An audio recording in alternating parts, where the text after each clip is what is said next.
My name is Sibati. I'm an actress, a choreographer, a writer, a poet, and Echoes of the Unseen helped me to face my goals, which is my traumas. Since I was part of the performance, I'm now able to talk about them anywhere else, like decide on the performing it, but I can share how I feel and also challenge my traumas. Tenda nengazina ndipindibuza wa chilangwana ndi actor, ndi ṅwala and ndi share story. Hey play ine ravha nayo nepfi Echoes of the Unseen yo nthusa lune nda kona u wana tshifhinga tsho uri like ndi bvise zwina vhori ndo vha ndo zwi hwala ubva ndi vhuṱukuni hanga. A thi thu vhuya nda wana tshifhinga tsho uri ndi zwi share na muṅwe muthu, mara through this play yo ngita na zwo uri like ndi kona u ḓivhadza vhathu zwithu zwina vhori like ndo hula ndi khou zwi experience ndi kha ḓivha muṱuku. Ndaa. So my name is Togola. I'm an actor and an applied drama practitioner. So the Echoes of Unseen has challenged me to face the horrors of my life. And the process so far helped me to be confident in telling my personal story. Hello everyone, my name is Kanyisile Sivaka. I'm a poet, actress, and a theatre practitioner. Echoes of the Unseen is such a beautiful, beautiful piece by a very good friend of mine.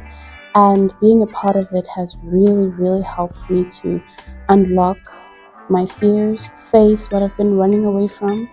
And it has really, really changed the way I see trauma. Well, I have a lot of traumas.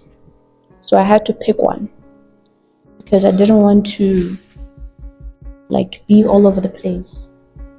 So my trauma was body shaming, and I saw that as something that I needed to do, right? As an outlet, or rather a focus point going into the process, because we were asked to think of the trauma that we associate ourselves with, or the trauma that we had. So I had to pick that one because it was closer to home, and it's a journey that I'm on to come to terms with that trauma and be fully fledged in the performance, because although it's my trauma, it's not about me, it's about people watching.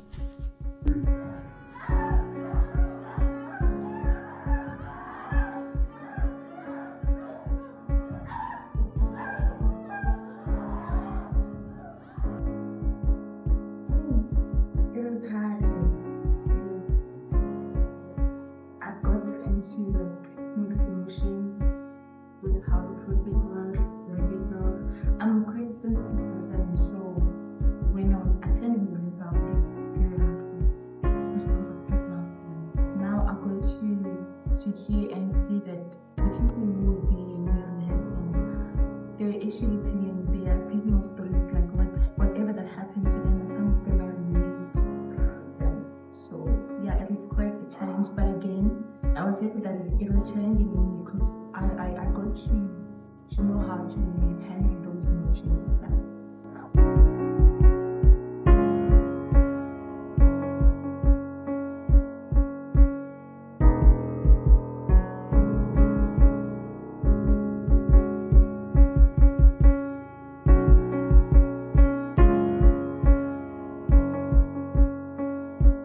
I think on a movement point of view, it was easy for me because most of the works I do draw from where something is sitting, or why I do a certain movement. It has to come from somewhere. However, when we now fused the research of the work, the different stories that we had to explore of each other, the story that I was in, and not just the music or soundscape, but it was the intention of why we were doing what we were doing that sort of took steps that were developmental. So if I had to look at it in terms of research, I'd say there was transformation in terms of how to take stories and transform them into not just movement, but for movements that seek and aim for transformation or social change, if that makes sense, unlike just performing.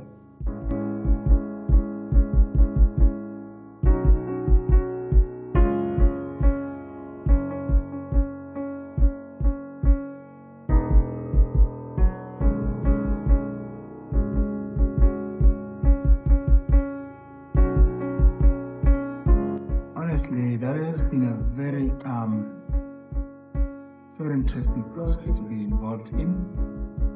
That's the first thing, and I was invited by the maker of the work, Upumuto Masila. So it's the one who invited me to be part of the process, and of course I agreed because I wanted to explore something different, and I thought this was a great chance to do that.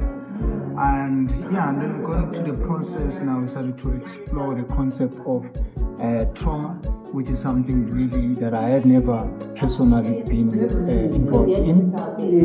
So it required me to kind of revisit back some old and childhood experiences that might have contributed to trauma. So I found the process quite liberating in a sense, because it made me really to dig deep and go back beyond time. So that's that. And of course, now moving in different spaces like the art museum, you kind of now start seeing trauma from different lenses. For example, in the art museum, when there was a picture that was taken during the apartheid time about a mother and a child, so you can see the whole system in terms of how it's reflecting just on the picture where brutality and injustices are happening. And so now you start to question yourself in terms of what type of trauma did that create, and if you ask even yourself about generational trauma, did something of that nature contribute to generational trauma type of? So these are some of the questions that now we started to play with during the process.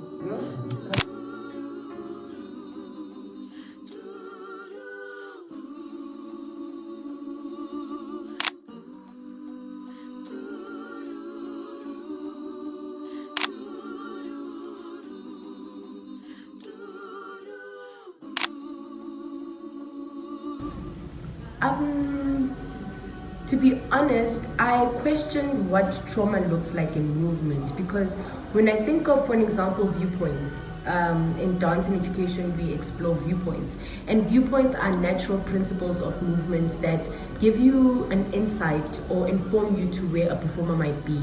So now looking at it and reflecting on it, movement wise, I feel like there could have been more exploration on how we use internal and external expressions, as in how we use our expressive gestures, which bring us into an emotional state or insight without overly imposing on the movement, but allowing that inner state to build its own movement.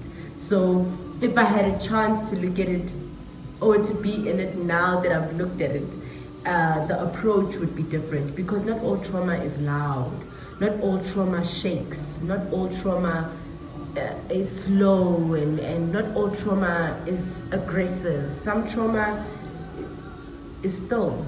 Some trauma forces you to not know what you're doing, and you come back to normal. So I feel the exploration and interpretation after spending time and really understanding certain methods and theories, the approach could be different, or the approach can develop from where the process of the work is now.